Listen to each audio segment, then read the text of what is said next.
Hey, good morning. Got some great information for you today for a story that happened to me with all this wind in Kansas and the storms that we've had. So I'm Karen Wright, your local Wichita real estate agent. And so, we get some wild weather, tornadoes, thunderstorms, winds that can hit 100 miles per hour like we just had. So what happens if one of those storms causes your tree to crash into the neighbor's house? Who pays for the damage? Who's responsible?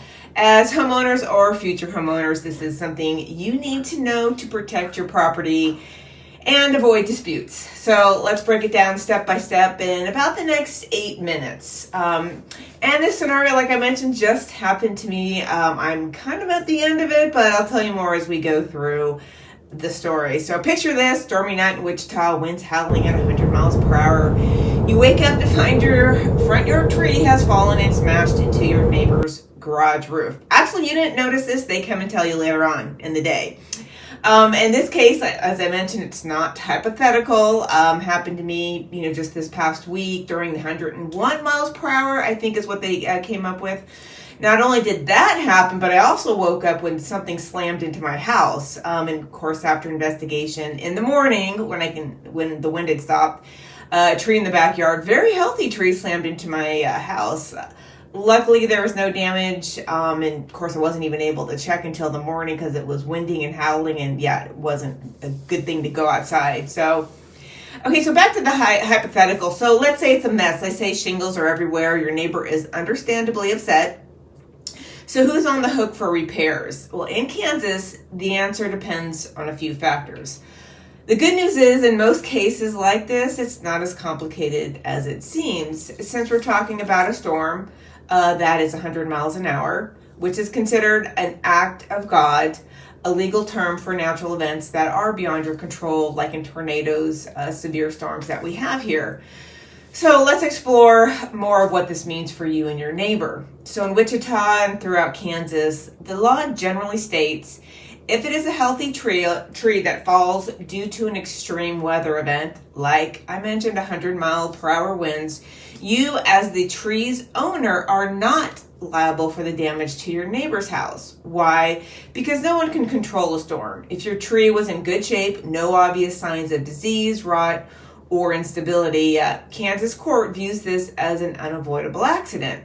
In this case, your neighbor would file a claim with their homeowner's insurance to cover the repairs to their house, like fixing the roof or damaged roof, broken windows, taking down the tree, etc. Their policy will usually cover the cost minus what their deductible be, whether that was $500, $2,000, depending on their plan.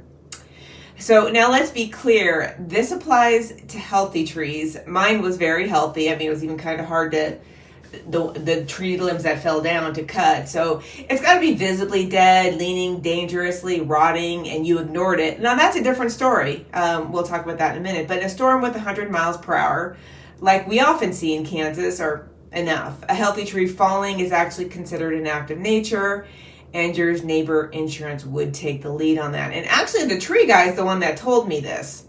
So let's talk about your neighbor's homeowner's insurance, because that's typically the first step. Most standard policies in Kansas cover damage from fallen trees, whether it's your tree or your neighbor's tree, as long as the damage is to their house or structure, like a garage or a fence. For example, if your tree crashes into their roof, their insurance should cover the repairs, such as replacing shingles, fixing the structural damage, and in this case, taking down the tree. However, there's a catch. If your tree falls in their yard but doesn't hit anything, like it lands on their lawn, their insurance might not cover the cost of removing it. And tree removal, as we know, can be pretty expensive, often $500, $2,000. My insurance person said somebody had a $9,000 taking down a huge tree. So yeah, it just depends on the size of the tree. In this case, my neighbor might ask you to chip in, but legally you're not obligated to pay for the debris removal on their property unless you were negligent. So let's address the elephant in the room, negligence. If your tree was in bad shape, say it was dead, had visible rot, or your neighbor had warned you about it falling and you did nothing, you could be held liable. They would need proof to it, though. Kansas law expects homeowners to take reasonable care of their property if you knew or should have known that your tree was a hazard. and it falls during a storm, even one with 100 miles an hour, your neighbor could argue that you were negligent. And in that case, your homeowner's liability coverage might cover the damage to their property, or you could be personally responsible if you don't have insurance. For example, if your neighbor sent you a certified letter last year, hey, your tree looks like it's about to fall, and you ignored it, that's evidence of negligence. So to avoid this, just make sure you regularly inspect your trees, especially after Wichita's crazy weather. You can call a certified arborist, or if you're unsure about a tree's health, just to kind of help lead you. So what should you do if your tree falls on your neighbor's house during a storm? Here are some practical steps. So you want to, of course, stay safe, document everything. And I did, actually. I took videos of it, and partly because I had to send it to Tree Guy.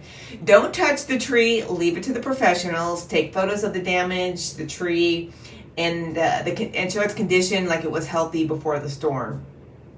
Of course, got to talk to your neighbor. In this case, the neighbor came over to me at 3 o'clock that afternoon because I had not seen it. I was out busy picking up all my limbs and trees and taking care of that. So, obviously approach them calmly, show kindness. A little kindness goes a long way. But, and they weren't very happy with me when I let them know that actually it would be their responsibility. So we'll talk more about that later. But, so your neighbor should call their insurance company to report the damage. We were in texting at this point. You should also notify your insurance to discover any potential liability that you might have. And so my lady was helping me out during this whole thing as well. It's good to know the local rules. Wichita has a nuisance codes that address property maintenance. So if you're in a neighborhood with a homeowners association, check their rules too. And you can call the city of Wichita 316-660-9220 to ask about these local ordinances. So and to prevent future issues, to avoid problems, have your trees inspected regularly by an arborist, especially before storm season. I would say even just have tree trimmers come out and stay on top of it. Removing the risky trees can save you a lot of trouble. In my case, it was a very healthy tree. There's nothing, it's just 100 miles per hour. So to wrap up, if a healthy tree falls on your neighbor's house during a 100-mile-per-hour windstorm, you usually are not liable. It's an act of God, and their homeowner's insurance should cover the damage. But if your tree was unhealthy, you ignored it, you could be on the hook. So as a real estate agent, I always tell my clients, protect your property and your peace of mind by maintaining your trees, and having good insurance coverage. Storms, of course, here are part of life in Kansas, but a little preparation can keep you out of hot water. So now just to kind of elaborate a little bit what happened to me. So my huge tree broke like two of the branches, I think, and it was laying on the neighbor's garage. Of course, like I mentioned, I never saw it, so the seller had to come over the next day around 3 o'clock, and I saw them walking up. It was late in the day, so I jumped up, and they told me, and I said, oh, wow, didn't know that. So I quickly felt it was my responsibility, had to, reach out, call, is what you think if you haven't talked to your insurance person. Well, it turns out the tree guy figured out, he's like, wait, your tree fell on the neighbor's roof. He's like, in that case, you are not responsible. It is the neighbor's. And I even was worried about liability, like, well, if I'm having somebody go on their roof and something worse happens, then they're coming after me. So it does make sense of why insurance does see it this way. He's the one that clued me in. Then I contacted several insurance companies, and they pretty much told you what I have told you in this video. Of course, the owner was not happy with me. And as of yesterday, from the date of this filming, the tree was taken down. I have a feeling she got the same answer from her insurance company that, actually it would be your responsibility to take it, not hers. So hopefully things smooth out, I'm hoping. But on a good note, I can now share this experience with all my clients, especially on a buyer that is moving into a house that has a lot of trees. I can kind of give them the stories because I say who's responsible for what.